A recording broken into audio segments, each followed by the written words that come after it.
Siyudad sa San Carlos, nagpatuman ng programa ala sa Government Hospitalization Assistance. Bagong upat ka classroom building gibidisyonan ug i-turnover sa Lagha Elementary School. Mayor Gustilo nagpahigayon og follow-up inspection sa Initihan Bridge. Siyudad giila ang mga mananaog sa Sipawa Environment Friendly Homestay Year 5. SCADA nagpahigayon sa pagpahigayon og random drug testing. 357 ka mga benepisyaryo sa Tech4Ed nakahuman sa digital skills training. Local primary care facility nakaduwat og bag-ong emergency vehicle. SCADA nagpahigayon og symposium sa nagkalain-laing mga eskwelahan. Local Heritage Council nagpahigayon og film showing alang sa National Arts Month. Mga representante sa Negros Bioenergy Corporation mibisita kang Mayor Gustilo. LGU San Carlos miapil sa JLNHS Career Day 2026.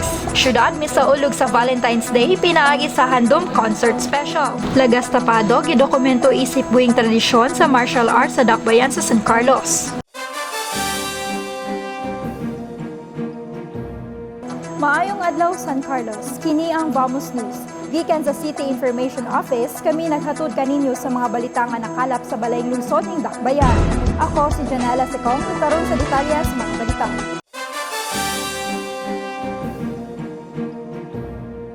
Ang lokal kagamahanan sa Dakbayan sa San Carlos, pinaagi ni City Mayor Renato Gustilo, nagpatuman og usa ka executive order na nag-update sa hospitalization assistance program sa syudad na nagtumong sa paghatag og igo og accessible nga pagserbisyo sa medikal ug pag-atiman sa ospital sa mga residente. Ubos sa gi-update nga programa, ang mga kwalipikado sa benepisyaryo mahimong makakuha og hangtod sa 15,000 pesos matag tawo matag tuig alang sa tabang sa pagpa-ospital ug 10,000 pesos matag pamilya matag tuig alang sa tabang sa outpatient. Ang mga kwalipikado nga benepisyaryo naglakip sa mga senior citizen, solo parents, persons with disabilities kung PWDs, persons deprived of liberty kung PDLs, mga bata nga ubos sa 18 anyos, children in conflict with the law kung CICL, mga kabus na pamilya na adunay mga minor de edad na anak, mga job order personnel sa local government unit kung LGU, ug mga residente nga nakakabot sa gikinahanglang mga kwalifikasyon sa residency o voter registration. Sa usa ka interview ni adtong Pebrero 13, si Administrative Officer sa San Carlos City Hospital, Charlene Paul Anlap, miingon na ang miaging 10,000 pesos nga hospitalization assistance na giaprobahan ni atong 2021, gipataas ngadto sa 15,000 pesos kada tawo matag tuig, pinaagi sa executive order sa mayor na nagahin og 13,000 pesos alang sa mga bayranan sa ospital ug 2,000 pesos alang sa mga going home netizens. Dugang ni Anlap ng City Hospital nagsugyot sa programa para mapaligon pa ang mga serbisyo sa panglawas sa syudad ug masiguro nga ang mga residente ilabi na kadtong labing nanginahanglan makadawas sa igong suporta gikan sa lokal nga gobyerno. Gipasabot usab niya nga ang mga benepisyaryo kinahanglan una nga moagi sa konsultasyon sa usa ka doktor sa SCCH ug mokuha og reseta usa pa moadto sa indigency office para sa ebaluasyon ug mga instruksyon sa pagpalista pagkahuman niini. Hatagan sila og identification card nga valid sulod sa usa ka tuig ug kini usab ma-renew kada tuig nga magamit nila sa umaabot nga mga pagpa-ospital na dili na moagi sa laing proseso sa ebaluasyon. Ang tabang dili i-release nga cash apan direkta kini nga ikalta sa bill sa ospital. San Carlos City Government's Hospital Assistance na gi-amend siya kay sa nagligad, it's just hospital assistance wherein 10,000 per person per year. So 9,000 hospital bill and 1,000 ang going home medication. That was amended I think mga 2021, no? Na naanay going home medication ang mga pasyente. At least dili na magdinya ang mga pasyente para mangayo og hinabang para sa ilahang medication. Dili pa lang sa hospital, pagguwa nila, naana sila yung medicines nga bit-bit para at least makontinue ang ilahang medication dito sa ilahang balay and dili na mabalik-balik ilahang sakit. Ang budget sa programa giaprobahan sa Sangguniang Panlungsod ubos sa pagpangulo ni Vice Mayor Christopher Paul Carmona ug higpit nga ipatuman niya atong Pebrero 16. Upat ka classroom building sa Lagha Elementary School main campus ang gibendisyonan og i-turnover ni atong Pebrero 13 sa Sitio Lupawan, Quezon. Ang building gipondohan ubos sa calendar year 2025 Basic Education Facilities Fund kun BEFF na adunay budget nga 9.8 million pesos. Gisugdan pagtukod ni atong Hunyo 20, 2025 ubos sa pagdumala ni Engineer Juan Alfonso Jorbina Jr., Officer in Charge District Engineer sa Department of Public Works and Highways kun DPWH, Negros Occidental. Ang school principal nga si Rhea Secretaria miingon nga ang building gipondohan pinaagi sa congressional allocation ni kanhi Congressman Gerardo Valmer Jr. ug dugang niyang ang eskwelahan mapasalamaton sa proyekto kay kini makahatag og dakong benepisyo sa mga estudyante gikan sa kindergarten hangtod sa grade 3 ug gipasalig usab nga ang school community moatiman sa pasilidad aron magamit pa sa umaabot nga mga henerasyon. So daghan kayong salamat, Congressman, nga kami ang nakadawat sa 4 classroom building, no, sa Tibuok Negros Occidental ata. Then we will use this one for our K stage 1 learners, the kinder, grade 1, grade 2, grade 3. I hope nga we assure you, Congressman, nga amo aning i-maintain, amo ang ipadayon para sa bata, para sa bayan. Sila si Officer in Charge Schools Division Superintendent Maria Teresa Heroso, Seso Sik, ug City Administrator Attorney Estefanio Libutan Jr. ang nangulo sa ribbon cutting ceremony na gisaksihan ni City Mayor Renato Bustillo, CDRRM Officer Joe Recalex Alinasa Jr., Engineer Mussolini Dilubio Jr., PSDS Emiliano Rombo, Punong Barangay Carlito Lazaga, mga magtutudlo, ginikanan, ug mga tinunat sa tunghaan. Ang classroom building gibendisyonan ni Reverend Father Ariel Sibalios.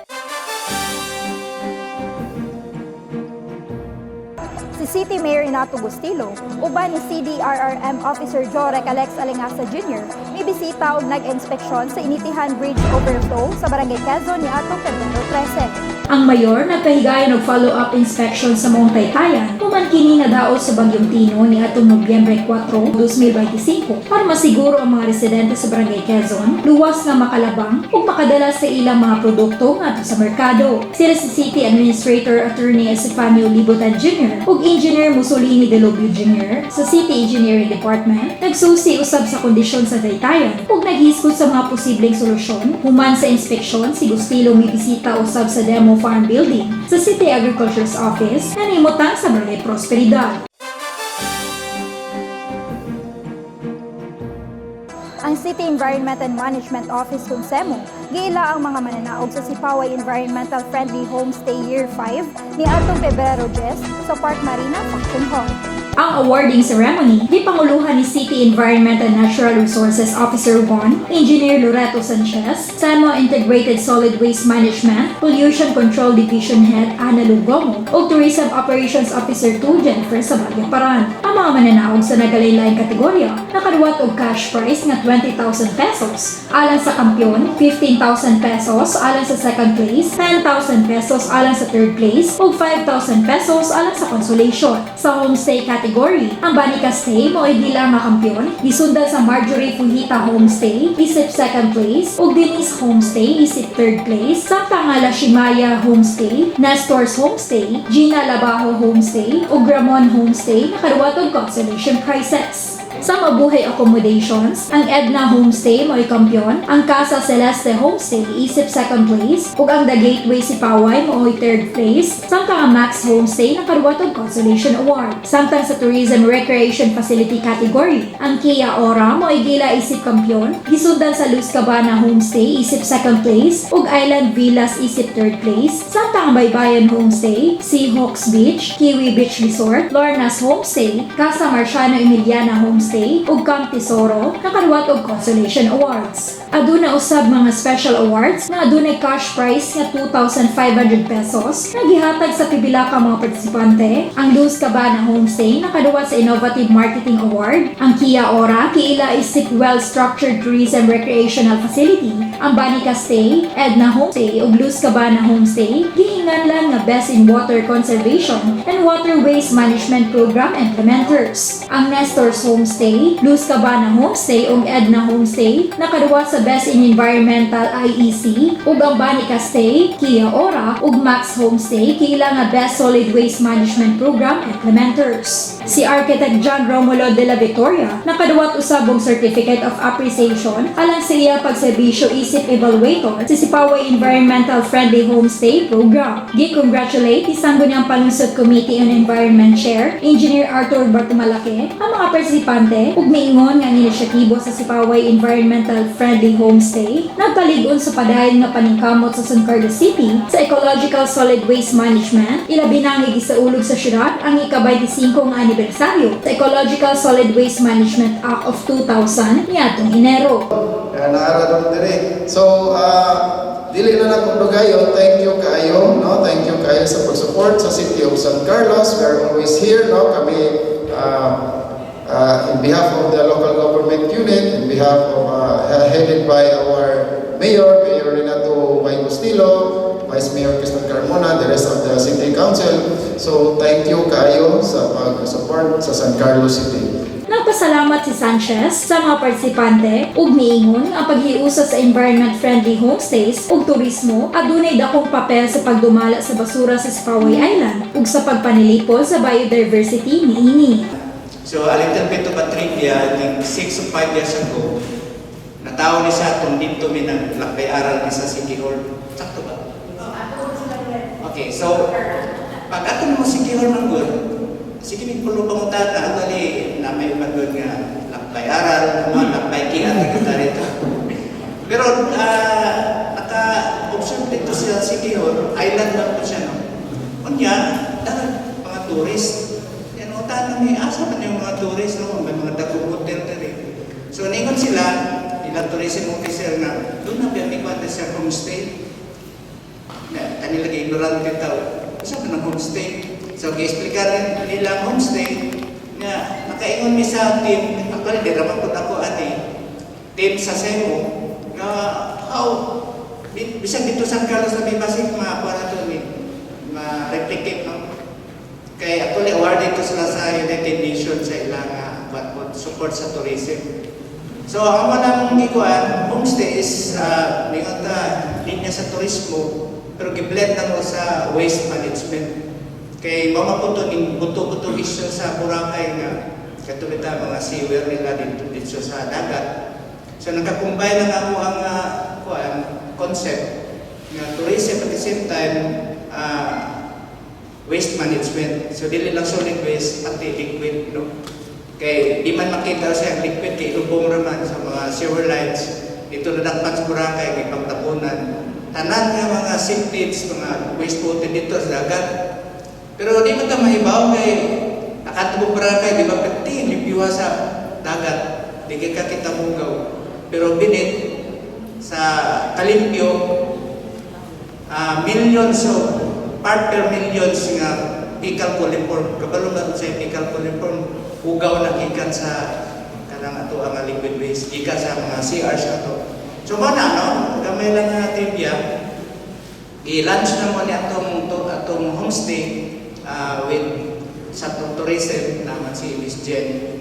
So mo siya natawag atong homestay. So pareha po ni sa ato ang solid waste management sa barangay, naabot sa eskwelahan, pila na katuig doon. I-continue na ito ni kadadlaw, kada tuig I mean. Then of course sa support sa itong mayor. Ang San Carlos City Anti-Drug Abuse Council uban sa San Carlos City Primary Care Facility nagpadayon sa pagpahigayon og random drug testing alang sa mga empleyado sa gobyerno niadtong Pebrero 16 sa San Carlos City Council for Youth Affairs Incorporated kon SCCYE office. Ang mga opisina nga gipailawom sa testing maong SCCYA, People's Park Management Office, City Information Office, City Public Employment Service Office ug City Planning and Development Coordinator's Office.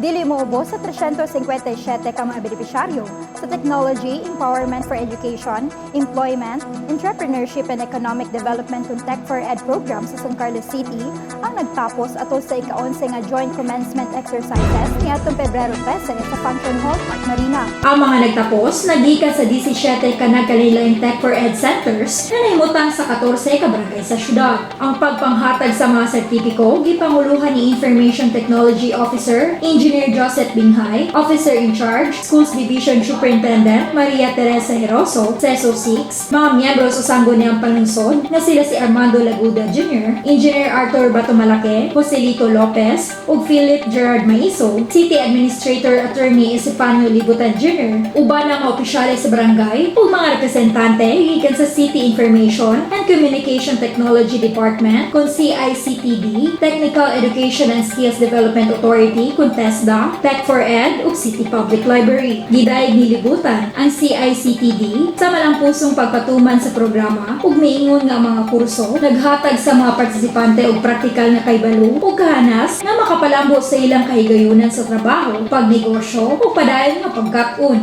Dugan niya nga among pagbansay makatabang sa mga individual sa pag-angay sa modernong panginahanglan sa trabahoan ug mas epektibong pagtabang sa ilang pamilya ug komunidad. Graduation that I attended was 4 years ago. Pila pa to ka-graduates akong nakita mga not more than 40 pa. Not more than 40 graduates. Pero karon with at the time live pa tong agency ang nag-handle sa Tech for Ed program. Pero karon nga ang CICTD na taghan na yun kayo ang graduates kani yan-announce lang kaniha nga ang graduates karon moabot og 357. So congratulations graduates. Gi-congratulate usab ni Rosso ang mga nagtapos ug miingon ang teknolohiya usa ka gamhanang gamit nga makapauswag sa pagkat-on ug nga ang kalampusan mas bililihon kung kini makabot pinaagi sa paningkamot ug paglahutay sa pagtinguha sa edukasyon. This is the 11th year that our city has been reaching learners to bring technology to the tip of their hands and explore the unlimited pool of knowledge through the internet and the digital world. Sa laing bahin, ang syudad ipasa usab og mga computer set, lamesa ug lingkuranan ngadto sa barangays 2, 4, 5 ug 6 isip kabayan sa inisyatibo sa pag-establishar og dugang mga Tech for Ed centers. Mitambong usab atol sa kalihukan si City Mayor Renato Bustillo. A personal triumph. There was a time when learning computer technology may have seemed impossible and very even intimidating. Yet, here you are, having mastered it and achieved success. Your journey proves that no challenge is too great when guided by passion, perseverance, and determination.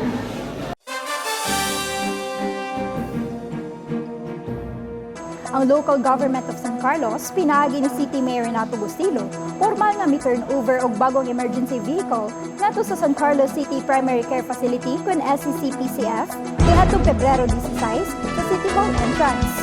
Ang sakyanan nga nagkandidat og 4,489,000 pesos gipondohan ubos sa 2024 Local Disaster Risk Reduction and Management Fund kung LDRRMF Capital Outlay for Transportation Equipment Motor Vehicles ug gidawat ni SCCPCF Head Dr. Jabel Hayawon. Ang bagong emergency vehicle gamiton aron mapalig-on ang adlaw-adlaw nga operasyon sa pasilidad ilabi na sa pagresponde sa mga medikal nga emerhensya, pagdala og mga pasyente ug paghatag og mga serbisyo sa panglawas alang sa tibok syudad. Nasaksihan ang turnover ni SP member ug SP Chair on Disaster Risk Reduction and Management Arthur Batumalake, City DRRM Officer Jore Calex Alingasa Jr., City Accountant Jose Venfort Legareya, City Waterworks Department Head Engineer Edward Sanchez ug ban pa mga representante gikan sa nasyonal nga ahensya sa gobyerno.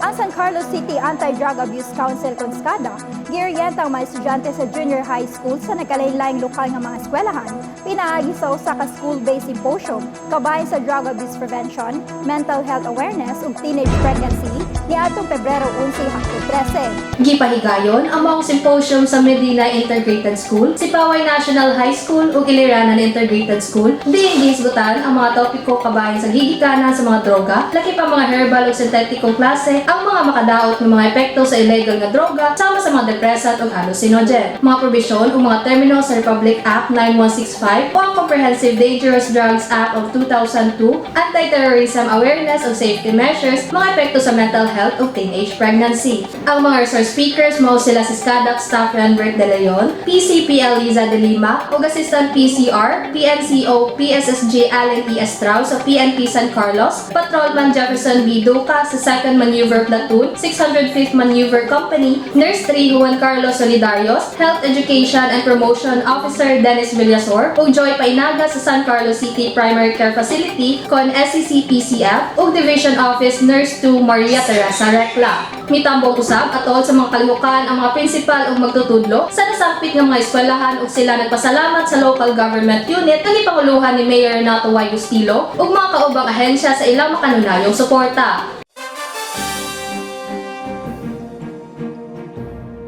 Ang San Carlos City Heritage Culture and the Arts Council ipahigayon og film showing niadtong Pebrero 13 sa City Mall Activity Area isip kabahin sa usa ka bulan nga pagsaulog sa National Arts Month. Mukabat sa 170 ka mga estudyante, gikan sa nagkalaylay elementarya o sekundarya nga mga eskwelahan sa syudad ang mitambong sa maong kalihukan. Matod ni SCCHCAC Coordinator Enrique Catalbas nga ang inisyatibo nagtumong sa paghatag ng inspirasyon sa mga kabatuan-unan pinaagi sa pelikula samtang ipakita ang lokal nga talento o gihatagan og pag-ila mga homegrown artists sa creative industry.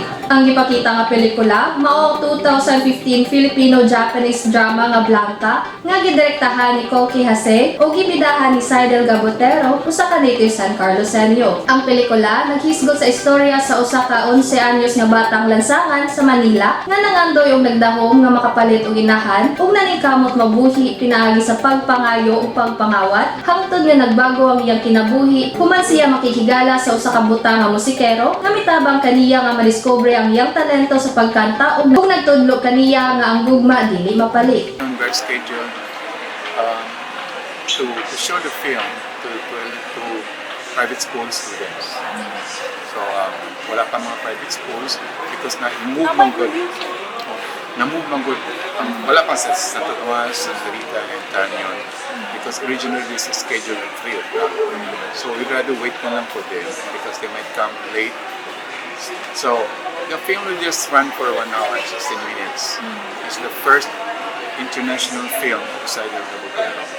So actually, this one international award already, best film in International Venice Film Festival. Ang mga pelikula nakadawat og international nga pag-ila human makadaog isip Best Foreign Language Film Award sa Venice Film Festival ni atong 2015. Ang film showing kabahin sa padayon sa paningkamot sa syudad sa pagpalambo sa apresasyon sa arte taliwas sa kabatan-unan samtang gisaulog ang kalampusan sa mga lokal nga artista sa international nga creative scene. Gitambungan usab ang kalihukan ni Education Program Supervisor kon EPS sa MAPE nga si Bernardo M. Laguda. Ang mga representante gikan sa Negros Bioenergy Corporation kan NBC may bisita kang City Mayor Renato Bustillo niadtong Pebrero 11 sa City Mayor's Office. Ang mga pagbisita gitumong aron misgutan ang ilang padayon nga pakigtibayayon sa syudad ug pagsuwid sa mga potensyal nga proyekto nga mapuslanon sa komunidad ug sa kumpanya. Si NBC Chairman Joey Ramos ingon nga ang kumpanya nagtumong sa paghimo og etanol pinaagi sa mga proseso nga responsable sa kalipukan samtang naghatag og mga oportunidad sa trabaho ug nakatampo sa lokal nga ekonomiya ug miduga nga ang NBC nagpaabot sa pagpalig-on sa kolaborasyon ini sa lokal nga gobyerno ug sa pagpangulo ni Mayor Bustillo. Mitambong usab atol sa meeting sila si First Lucky Holdings Chairman Martin Ignacio Lorenzo, NBC President Mateo Lorenzo, NBC Consultant Marcelo Caraan II, President Manager Alfredo Aquino, ug Factory Manager Mark Anthony Cadabuna. Ang Lukang Kagamhanan sa Dakbayan sa San Carlos miapil sa Life and Career Skills Program Career Day 2026 sa Julio Ledesma National High School nga gipahigayon ni atong Pebrero 11 sa covered courses eskwelahan.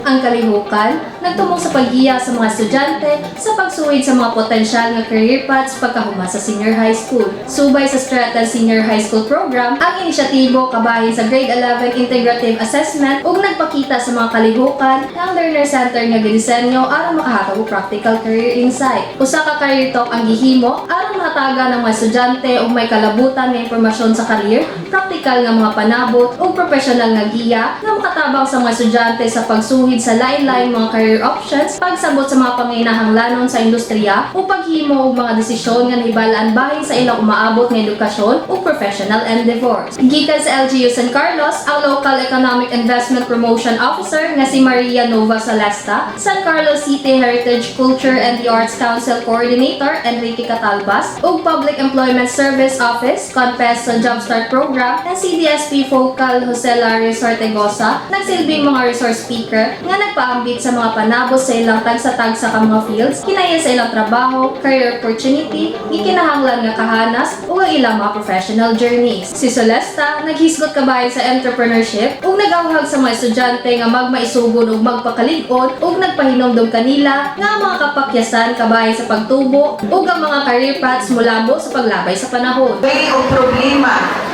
Oh, that is one.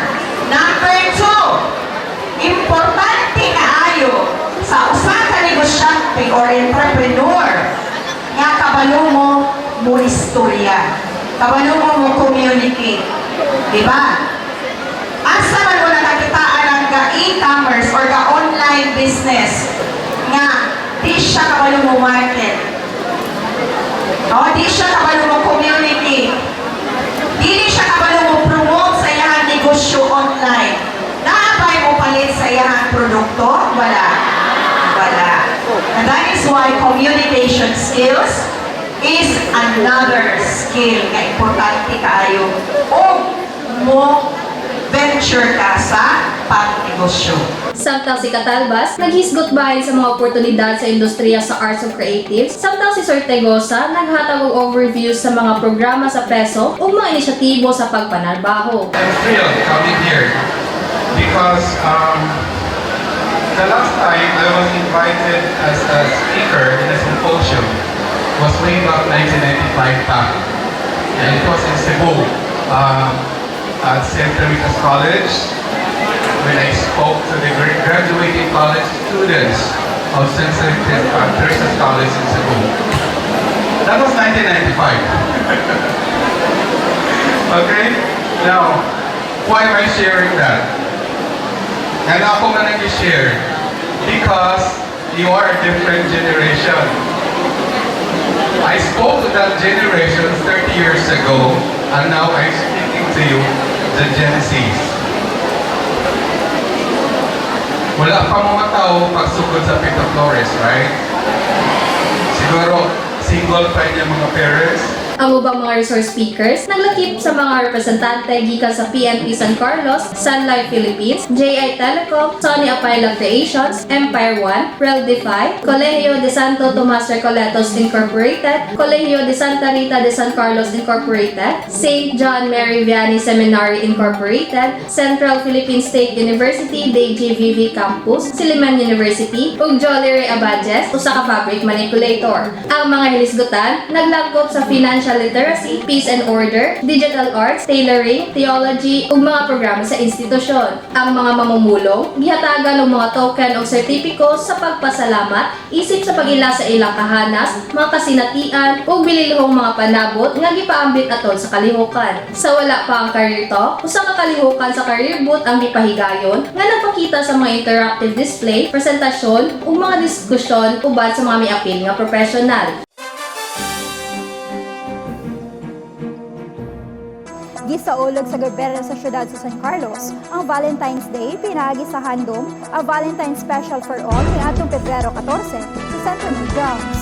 Ang kalihukan nakadani og gatusan ka mga nanambo, lakip ang mga magtiayon, pamilya ug mga barkada alang sa usa ka gabi sa kalingawan ug shared celebration. Gihatagan ni Kurt Fick ug kusog ang mga tumatan-aw gamit ang iyang gihigugma nga mga hit songs sama sa Dina, Puhon ug ang iyang labing gipaabot nga kanta Haha Hasula nga nag-capture sa mga emosyon sa unrequited love ug undefined relationship uban sa pipila ka mga song covers. Dugang sa lineup ang Crayons Band ug uban pang local nga mga artist ang nanguna sa entablado nga mi-perform sa party hits ug mga love songs nga naghimo sa kalihukan nga usa ka madasigon nga kalampusan. Giorganisar ang handom aron maghatag og makalingaw nga lugar diin ang tanan bisan kung adunay ka date, pamilya o mga higala magkasaulog sa panahon sa gugma. Si San Carlos City Mayor Renato Y. Gustilo, Executive Assistant to the City Mayor Irene Rose Gustilo ug City Tourism Operations Officer 2 Jennifer Paran mitambong sa maong kalihukan. Sa laing bahin, gisaulog usab sa San Carlos City Public Library ang Valentine's Day 2026 uban ang mga kalihukan nga may temang pang Valentine niadtong Pebrero 13 sa City Library. Nalingaw ang mga bisita sa mga atraksyon sa sulod sa library, lakip na ang blind date with a book, hugot lines wall, photo booth ug cozy coffee date corner nga nagbugna og mainiton ug madanihon nga lugar alang sa mga higala, pamilya, magtiayon ug mga mahiligon sa libro. Ang kalihukan nagtumong usab sa pagpalambo sa gugma sa pagbasa.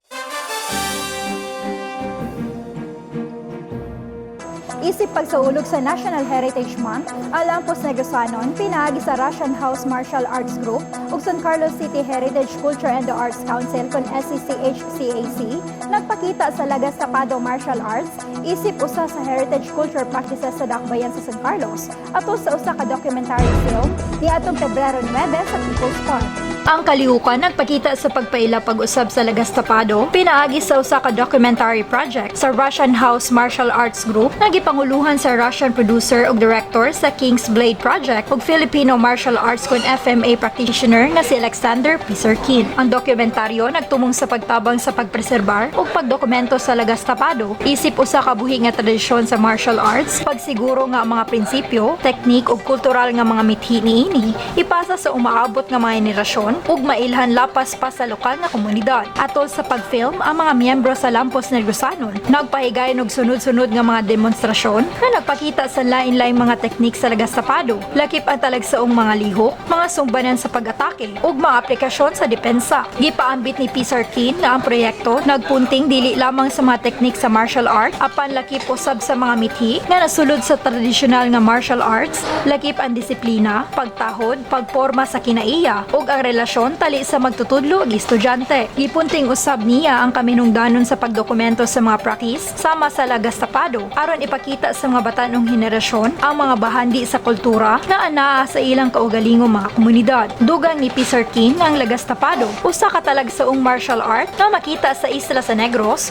ug lahi kini sa mas nailhan nga mga sistema sama sa arnis, busa minungdanon ang pagdokumento niini aron mapreserbar ang diversity sa Filipino martial arts. Gipasabot ni Lampos Negresanon Master Ray Marticio na ang dokumentaryo makatabang usab sa pag-establishar na ang Lagas Tapado na ugmad og gipalapdan sa San Carlos City na nagsubay sa gigikanan niini ngadto sa Negresanon Grandmaster Romeo Nono si Mamar sa Bago City kinsa nagtudlo sa maong martial arts sa iyang igagaw na si Norberto Norbing Mamar sa sitio Katuwang Barangay Kudkud San Carlos City. Din ang tradisyon nagsugod og padayon nga gina-practice hangtod karon. Dugang niya nga ang pagdokumento og padayon nga pag-practice gikinahanglan aron mapabiling buhi ang Lagas Tapado isip usa ka buhing tradisyon nga naugmad og nahulma sa dakbayan sa San Carlos imbis nga kini malimtan sa paglabay sa panahon. Gipahimug-atan usab ni Marticio nga ang pagpreserbar sa Lagas Tapado mahinungdanon sa pagpasa sa tradisyon ngadto sa mga batan-on nga henerasyon tungod kay kini nagdala sa mga mithi sama sa disiplina, pagtahod, pagpugong sa kaugalingon ug kultural nga identidad samtang nagtabang sa pagkonektar sa mga batan-on sa ilang kabilin ug pagpalig-on sa responsibilidad sa adlaw-adlaw nga kinabuhi. Si Grandmaster Wilbur Kikok Presno sa Barangay Kudkud ang surviving recipient sa pioneering trainings. Miingon nga wala nila damha nga ang Lagas Tapado formal nga mailhan isip usa ka heritage practice human sa pila ka dekada nga pagpasa niini gikan sa mentor ngadto sa estudyante. Amuar na. So, dili siya mamabalaan mo ni siya only sa Lagas Tapado. Kaya ang uban sana may tapado dito sa wala sila ingon ani nga mga techniques lang may walo ka. murag ila, na sila ilang techniques, pero kami, dina-emphasize ginamon siya. Diet-based technique. So, muna siya ako. So sa karon sir, naamay mga nangutan naman po ni sir inay na ay mga batan-on nga mga try o mga ano. No, ami mga anak sa among mga instructors kay ang ako ang kuan nila. Sa later na. Yes, we see to it nga ikaw o makuano ka na inyo puli. Yung kinahanglan sa inyong pamilya na agi makabalo. Para ano? Yes, para ma-preserve. Ma-preserve ang kaano. Para ma-preserve. Kay sa kuha ha, sa kuha puro boys. Age 5 sila gitudlo ng atong kapano. Sila tanan kapalis. Nya ano, unsa? Proud ko kay ano tungod sa ilang training, pag-abot sa school, pag-abot sa kuan, dili sila mangbuli, dili sila mabuli at the same time. Kuan sila, obedient. Si Marticio ug Presno nagpasalamat sa gobyerno sa syudad nagipanguluhan ni Mayor Renato Bustilo ug sa tanan nga mitabang aron mahimong malampuso ng kalihukan. Human sa pag-film, ang grupo nakikita sa mayor ngadto sa site na nagpakita sa padayon nga suporta sa city government alang sa mga inisyatibo sa pagpreserbar sa kultura ug lokal nga mga praktis sa kabilin. I-follow kami sa among official social media account sa Facebook, ang SCCLG Information Page, ug sa Instagram at SCCLG Page. Mamahimo usab ninyong i-check ang among YouTube channel, Vamos News San Carlos, ug ang official website sa syudad, ang www.sancarloscity.gov.ph. Mao kadto ang mga beta nga among nahipos ning semanaha. Hinumdumi nga ang saktong impormasyon mao'y pundasyon sa usa ka mabinantayon ug lig-on nga katilingban. Hangtod sa sunod natong panag-uban, daghang salamat ug Vamos San Carlos.